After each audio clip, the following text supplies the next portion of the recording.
Всем здорово, народ! Мы с вами уже разобрали Unholy ДКшника, я записал гайд для новичков, можете посмотреть, кому интересно. Теперь настала очередь Blood ДКшника, поэтому никого не задерживаю, погнали смотреть видос. Ну и начнем с того, что залезем прямо в книжку заклинаний и посмотрим, какие мы способности используем, а какие не используем для каждой ветки, соответственно, Рыцаря Смерти. Врата Смерти и Воскрешение Союзника. Эти способности на арене именно не используются, в открытом мире понятно, да? Воскрешение мертвых — это призыв нашего Вурдалака, то есть Воскрешение Союзника — это арест тиммейта, на арене не работает, Воскрешение Вурдалака — это призыв нашего пэта, нашего питомца, мы его используем, его призываем. И Войско мертвых также мы используем только на БГ, а вот на аренах этот спелл не работает, поэтому опять же можете поставить его себе куда-нибудь подальше, не на основную панель. На БГ просто нажали кнопочку «Забыли», она 10 минут кдэшится, а вот на арене она нам не пригодится, поэтому основные наши слоты под кнопки мы не забиваем данной способностью. Ветка льда. Мы здесь используем абсолютно каждую способность, кроме способности уничтожения. Да, иногда бывают ситуации, когда нам пригодится. Например, мы подбегаем к противничку, и, допустим, в течение нашего боя на арене, да, мы нажали в лекаря ледяные оковы.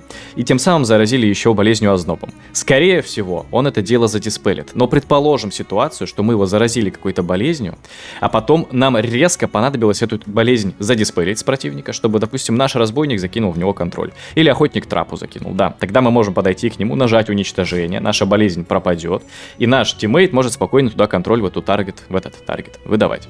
Но это настолько редкие ситуации, когда вы играете за Blood ДКшника, потому что все ваши болезни, вражеские диспеллеры, соответственно, диспелят. Вы только наложили на кого-то ледяные оковы плюс озноб, он нажимает диспел, все.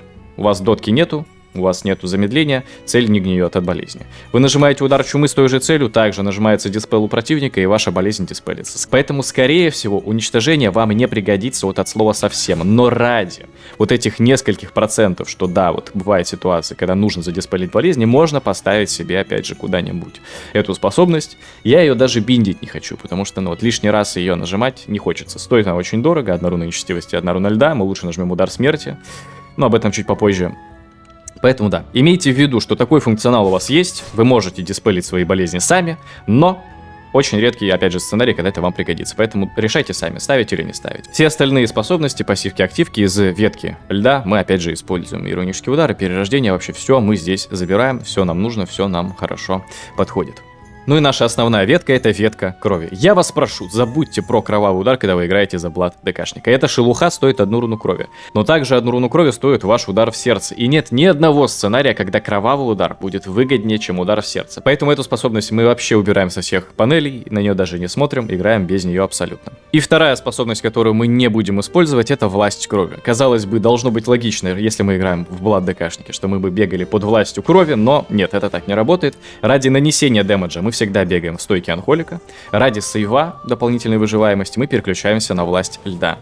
Власть крови мы не используем от слова совсем, это чисто ПВЕшная стойка, там она только используется. В ПВП власть крови Найнзиждрихт не используем. Все остальные способности, да, применимы, опять же, вот эти две только мы не используем, все остальное у нас работает, все остальное у нас должно быть. Опять же, давайте быстренько покажу вам билдачок, символы, таланты. Если хотите прям подробно и конкретно узнать, что такое Blood ДК, у меня есть гайд, переходите, смотрите, там все вообще полноценная информация присутствует. Но если вкратце, я бегаю вот в таком билде. Почему? Я выкачиваю в 3 болезнетворность, потому что мне не очень нравится, как именно на Сирусе работает талант Повелитель Рун Смерти. У меня он багается. В чем суть данного таланта? А в том, что когда вы нажимаете удар смерти, играя в Blood ДКшнике, ваши руны льда и нечестивости будут становиться рунами смерти. А руны смерти считаются любой руной, в том числе и руной крови. Поэтому чисто в теории может быть ситуация такая. Вы нажали 2 раза удар смерти, и у вас вот эти 4 руны станут рунами смерти. И у вас будет 2 руны крови и 4 руны смерти. И вы можете 6 раз подряд, допустим, нажать удар в сердце. А удар в сердце — это наша основная дамажащая кнопка, когда мы играем за Blood ДК. Это в теории. И это, по идее, так и должно работать, но на Сирусе почему-то, когда у меня есть активные руны смерти, я не всегда могу их использовать. Вот, допустим, одна ситуация, у меня есть руны смерти, я нажимаю, и они используются, все, работает. И абсолютно такая же ситуация, но они просто тупо не работают. Не хочет нажиматься способности, все. Показывает, что способность активна, показывает, что руна смерти активна, но вот именно нажимаю, а мне говорит, рун нет. И я вот этот баг просто терпеть не могу максимально. Именно поэтому я отказался от этого таланта вообще абсолютно. Все, я его в ноль выкачиваю. И за счет этого у меня 3 поинта свободны, я прокачиваю себе болезнетворность. Тоже прикольно, тоже приятно. Почему? Потому что ваши дотки диспелятся, когда вы играете за Блад ДК. У нас нет таланта нечестивая порча, и это основной минус вообще Блад ДКшника, что дотки диспелятся. А дотки это доп дэмэдж, потому что чем больше доток на цели, тем больнее дамажит наш удар в сердце. Сами дотки тоже дамажат, ну вы понимаете. И чтобы этот минус основной хоть как-то немножечко нивелировать, я прокачиваю себе болезнетворность. Да, все равно наши дотки диспелятся, но есть шанс в 30%, что спел не задиспелит дотку вражеский. И это уже дополнительное время, которое мы выигрываем, ну просто противнику лишний раз придется на кнопку нажать. Плюс, опять же, если шансы нам будут прокать, если нам будет вести, то дотки очень долго будут висеть на цели, а это дополнительный дамаг, это приятно всегда, поэтому почему бы и не прокачать данный талант, учитывая, что он находится в самом верхнем первом тире вкладки нечестивости. То есть не нужно ничего прокачивать дополнительно, чтобы добраться до этого таланта. Как по мне, вполне себе рабочий, приятный, умом билд, который я использую. Символы всегда берем одни и те же. Это символ танцующего рунического оружия, символ удара в сердце, символ удара смерти. Также малый символ берем на кроват вот обязательно, а все остальное опционально. Еще один обязательный символ, да, это символ объятий смерти. Потому что все-таки у нас есть перерождение, то есть мы можем стать нежитью и сами себя захилить кайлом. Да, это не будет очень эффективно, но все равно ситуации такие могут случиться, поэтому данный талант мы используем. Третий малый талант, символ точнее, он опциональный, можете вообще его не брать, но я же беру себе символ воскрешения мертвых, чтобы просто у меня бесплатно призывался вурдалак, чтобы я не носил с собой в сумках прах, вот этот бесконечный, там по 200 штук. Вот такие вот у нас символы. Ну и парочка моментов, которые требуют отдельного упоминания. Значит, на сервисе нам нарисовали новый талант, которого нет на официальном вове, его в лече никогда не было. Это талант пожинания. Довольно приятный талант, без него играть на Блад ДКшнике было не так комфортно. В чем его суть? Он тратит силу рун. То есть теперь, когда мы играем за Блад ДК, нам не придется тратить силу рун на бесполезный почти койл, который не пробафан никаким талантом. То есть в анхолике, в гибрид ДКшнике, почему мы используем койл, и он очень много дамажит? Потому что у нас есть талант, который называется порочность. Наша сила атаки влияет на силу наших заклинаний, и, соответственно, будет больше дэмэджа из нашего койла. У Блад ДК этого нет. Поэтому койл дамажит не очень много. Да, циферки вылетают какие-то, но это гораздо слабее, чем койл анхолика или гибрид ДКшника. Поэтому нам нарисовали новый талант пожинания. Все. Теперь нам силу рун не придется тратить на койл, а просто будем нажимать пожинание. Этот спелл, который мы кастуем вблизи, милишный спелл, он еще продлевает действие нашей истерии. Кстати, истерию тоже немножечко изменили. Но самое главное, это баф, который нас периодически дамажит, но позволяет нам наносить больше урона. Логично? Логично. И мы можем продлевать баф от истерии, прожимая пожинание. То есть, как это работает? Например, начало боя. Сейчас можно нажимать истерию в самом начале боя, вообще ни о чем не думая. То есть, вы ее нажали, и у вас баф висит 30 секунд. Все. Вероятность крита увеличена на 20%, на 25%, да, и при этом нас периодически дамажит. Теперь мы, допустим, туннелем как-то таргетом, хилимся периодически, пуксрейнг, накопили силу рун. Да, вот у меня 60 сил рун. Я теперь не нажимаю койл, ну только если вот цель недалеко, конечно, да, вдаль я могу нажать койл, потому что я не достаю тупо. Но если я вблизи, то я просто нажимаю пожинание, и у меня прокает, увеличивается на 5 секунд с каждого пожинания баф истерии. Умом. Все, соответственно, мы просто дамажим цель, постоянно бегая под бафом от истерии. И продлеваем этот баф, нажимая, соответственно, пожинание. Вообще ничего сложного нет. Мы можем бесконечно под истерией бегать. Абсолютно бесконечно. И это не может не радовать, потому что это реально приятно. Мы и дамажим, наносим физический дэмэдж, да, от оружия. Тратим силу рун не на койл, а нормальный спелл, который нам, ну, прям много цифр дополнительных дает по дэмэджу. И при этом еще и баф от истерии себе продлеваем. И можем под ней бегать тупо бесконечно. У меня еще 10 секунд истерии, а у меня уже спелл откатился. Я могу его еще раз нажать. Ну, это супер приятно. Это реально супер приятно. Иногда, когда вас пробивают, когда у вас остается очень мало хп, есть смысл, кстати, задиспелить себя истерию. Так, ну вот, я прописал еще один макрос просто на истерию. Нажимаем на кнопочку «Кастуется истерия», нажимаем еще раз на эту кнопочку «Диспелится наша аура». То есть, допустим, вот мы F2 нажали, я понимаю, что меня очень больно просадили, у меня мало хп, надо диспелить себя этот эффект, нажимаем еще раз, все, баф пропадает, меня больше ничего периодически не дамажит, и все довольны. Поэтому да, можно использовать так. Давайте прям по каждой способности пробежимся, чтобы прям точно никаких вопросов не осталось. То есть грипп, хватка смерти, да, способность, которую мы используем, чтобы сократить дистанцию между нами и противником. Скорее всего, вам придется ее тратить на какого-нибудь вражеского лекаря, чтобы сбить ему каст, ну или 2, просто чтобы его грипнуть к себе, чтобы вы были в милишке и смогли его спокойно колупать, спокойно бить. Истерия — это наш баф, который увеличивает нам крит удар на 25%, при этом дамажит нас на 1% от хп каждую секунду, соответственно, да? Да, раз в секунду. Все, мы получаем дэмэдж. Если нас пробили, мы этот баф с себя диспелим. Если у нас full хп, там 2/3 хп, половина хп. Если нас хилит наш союзник, наш лекарь, то спокойно под ним бегаем, диспелить не надо. Опять же, кровавая метка позволяет нам дополнительно хилиться или сейвить своих тиммейтов. Накидываем на вражеского дамагера, и он будет, пока наносит дэмэдж, хилить также тот таргет, который он дамажит. При этом данная кровавая метка может быть задиспелена, то есть это не тот спел, который вы накидываете на противника, и он постоянно висит все свое время действия. Нет, этот дебаф, по сути, противник может с себя скинуть, спокойно его задиспелив. Лужа. Используем, чтобы спалить инвизеров, либо если все вот прям 3 противника стоят в одном месте, и вы понимаете, что они будут в этой луже находиться все ее время действия. Тогда есть резон ее кинуть, да, она очень много дамажит в целом. Но только если все противники будут стоять в одном месте. А так, мы ее в 90% случаев используем просто, чтобы спалить инвизера, который где-то, ну, мы понимаем, что он примерно в этой локации находится, и мы хотим его из инвиза достать. Значит, заморозка разума — это простой кик. Нажимаем в противника, который что-то кастует. Ледяные оковы. Стоит 1 руну льда, замедляет наш таргет, накидывает озноб. Нашу болезнь. Одну из 2. Соответственно, мы его всегда используем. В Blood DK использовать ледяное прикосновение вообще нет абсолютно никакого смысла, только если вы стоите очень далеко до противника и не можете его ничем другим достать. Но даже тогда все равно есть смысл накинуть ледяные оковы, чтобы он просто хоть какое-то время потратил, был замедлен. Ну, чтобы до противников, точнее, до ваших тиммейтов дольше доходил.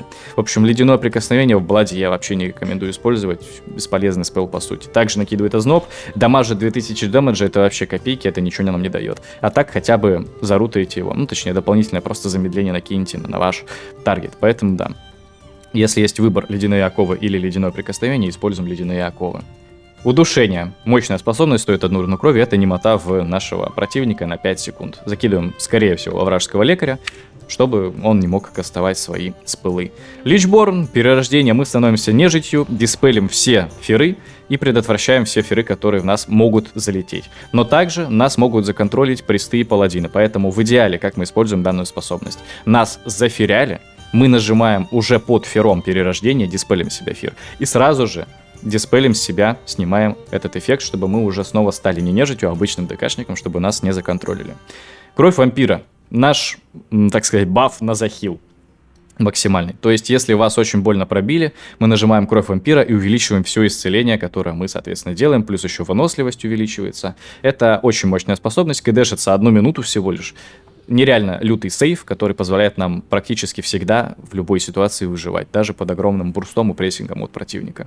Смертельный союз, соответственно, способность, которая используется в комбинации, допустим, с кровью вампира. Это будет максимальный захил. Опять же, если вас пробили, вы клацаете сначала кровь вампира, потом смертельный союз. Но смертельный союз не работает просто так, для этого вам нужен живой вурдалак, воскрешение мертвых. Соответственно, мы не призываем вурдалака, ну, вообще во время боя. Просто не призываем. Он не дамажит. Это не Unholy ДК. Поэтому мы используем воскрешение мертвых только чтобы съесть его смертельным союзом. Поэтому вас пробили, вы призвали вурдалака, нажали кровь вампира и потом съели сразу же этого вурдалака, захилив себе хп. Все. Вот эти 3 спела, по сути, работают вместе всегда. Кровь вампира работает, ну, она еще висит дольше, вы можете под ней нажать захват рун, похилиться ударом смерти и так далее. Кровоотвод. Мощная способность, которую мы используем, чтобы мгновенно восстановить себе 1 руну крови и попутно сделав ее руной смерти, то есть любой руной, по сути. Чаще всего используется в комбинации с удушением. То есть вы потратили все свои руны, допустим, у вас удушение не на кулдауне, но вы понимаете, что вражеский лекарь вот прямо сейчас кастует какой-то мощный спелл лечащий, или вы просто хотите в него закинуть иммунтул, чтобы добить свой таргет. А у вас руны крови, допустим, все потрачены, вот как сейчас, да? А нужно засайленсить противника. Вы нажимаете кровоотвод и сразу удушение туда закидываете. Все. Скорее всего, так будете это использовать. Очень мощно это так работает. Скипание крови. Стоит 1 руну крови. Используется только, чтобы спалить инвизеров, либо если вы под дизармом и вы не можете дамажить ударом в сердце. Если на вас дизарма нет, то 1 руну крови лучше потратить на удар в сердце, поскольку это самая дамажная кнопка у нас в арсенале. Если вы в дизарме, или если возле вас бегает инвизер, да, нажимаем скипание крови и дамажим в АОЕшной области вокруг себя. Незыблемость льда используется либо чтобы занивелировать какой-то дэмэдж от противника во время его бурстов, либо чтобы не словить стан. То есть вы нажимаете незыбку, и у вас станы не работают. Они у вас полетят, но они будут потрачены впустую. Опять же, можно комбинировать с властью льда, чтобы просто максимально себе такой сейф момент организовать. Еще туда кровь вампира нажимаете, вас вообще убить невозможно. 3 сейва тупо активируете и радуетесь жизни. Усиление рунического оружия восстанавливает вам просто все руны, по сути это бурст. Я его использую только чтобы добить своего оппонента, свой таргет. То есть я не использую усиление рунического оружия как продолжение моей бурстовой ротации. То есть в начале боя, скорее всего, я нажму данные 2 кнопки, потом, допустим, подхилюсь ударом смерти и нажму 2 удара в сердце. Все, у меня все руны на кулдауне. Я не буду нажимать руническое оружие усиление. Зачем мне это надо? Я все равно не убью мой таргет, скорее всего. А вот когда у противника останется там четверть хп, треть хп, и я понимаю, что сейчас я могу закинуть, допустим, удушение во вражеского лекаря, нажать все кнопки и потом еще продолжить свою бурстовую ротацию именно уже тогда, когда противник практически мертв через усиление рунического оружия. Да, тогда я это сделаю, тогда я это нажму. Короче, чтобы добить свой таргет, это очень приятно, очень вкусно. Захват рун стоит 1 руну крови, регенит нам хпшку, регенит довольно много. Прям довольно много регенит. 10% от вашего максимального запаса здоровья. Поэтому, чтобы максимально сильно и эффективно использовать захват рун, мы сначала нажимаем власть льда, нажимаем кровь вампира, и тогда один захват рун нам очень много хп восстановит, поскольку у нас будет увеличенная выносливость. Чем больше выносливость, тем больше максимальный запас здоровья, тем больше нам хилит захват рун, как и все другие в целом спылы. Сейчас я, кстати, попытаюсь максимально сильно себя пробить за счет истерии, и я вам покажу, насколько сильно можно зарегениться в Blood ДКшнике. Я вам покажу, чтобы вы мне поверили.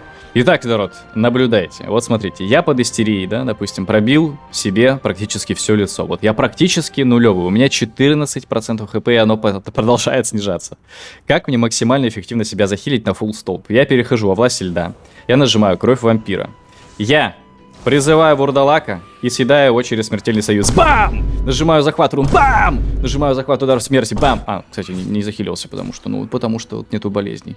Короче, захилился еще за счет вот этого удара смерти, и все, у меня full столб. Если мне этого не хватило, я накидываю в противника кровавую метку, и все. И я неубиваемый, пацаны. Я просто неубиваемый. Вы понимаете, что можно за 2 кнопки, по сути, себе восстановить full столб? За счет смертельного союза и захвата рун. Под кровью вампира, под властью льда. Вы себе 40 тысяч хп зарегенить можете. 40 тысяч хп за пару секунд. Думайте. Мор мы в Blood ДКшнике практически никогда не нажимаем, потому что, во-первых, ваши дотки все диспелятся, во-вторых, мор стоит 1 руну крови. А вы не хотите тратить руны крови, когда играете за Blood ДК. Вы все руны крови хотите использовать на удар в сердце. Потому что, опять же, он дамажит неимоверно много, и вы только его и хотите спамить, прям по максимуму, да. Поэтому лично я мор не использую. Удар чумы стоит 1 руну нечестивости, используем, чтобы, опять же, заразить наш таргет нашей второй болезнью, кровавой чумой. Пожинание — новая способность, которая, во-первых, стоит силу рун и дамажит физикой в милишке, во-вторых, продлевает действие нашей истерии. Про нее уже рассказал. Ледяное прикосновение дамажит на дистанции, дамажит типа моментально. Вот пару тысяч дэмэджа, но я его не использую, потому что есть ледяные оковы. Также накидывает озноб, как и ледяное прикосновение, но при этом замедляет таргет. Да, не дамажит в моменте 2000 урона, но 2000 урона это копейки, а вот замедление от ледяных оков это приятно.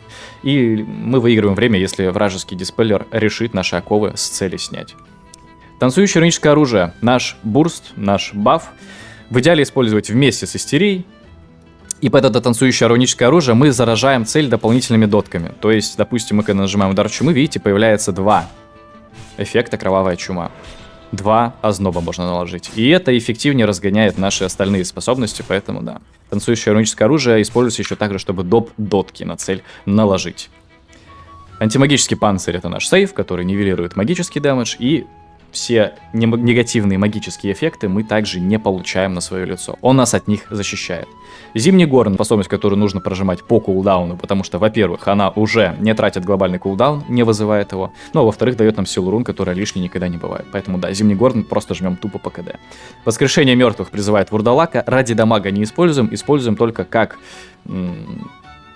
пищу для нашей способности Смертельный Союз. То есть призвали вурдалака, съели его через Смертельный Союз. Потому что просто так Смертельный Союз не работает. Удар в сердце стоит 1 руну крови, замедляет таргет, если у вас есть символ на удар в сердце, дамажит больно, дамажит еще больнее, если цель под дотками, и это наша самая дамажащая обилка, пока мы играем в Blood ДКшнике, очень мощная, очень приятная, используем по КД, все руны крови используем на удар в сердце. Ну и удар смерти, если вы играете с талантом Повелитель рун смерти, он наши руны льда и руны нечестивости превращает в руны смерти, а вот эти руны смерти мы опять же можем потратить, допустим, на удар в сердце, и будет еще больше дэмэджа. Но у меня данный талант багается, поэтому я с ним не бегаю, я бегаю с талантом Болезнетворность и использую удар смерти только для того, чтобы подхилиться, либо если цель моя и так уже под всеми дотками, например, мне нет смысла еще раз нажимать эти способности, да, тогда я клацаю на удар смерти, подхилюсь, дам доп-дэмэдж и потом продолжу долбить цель через удар в сердце.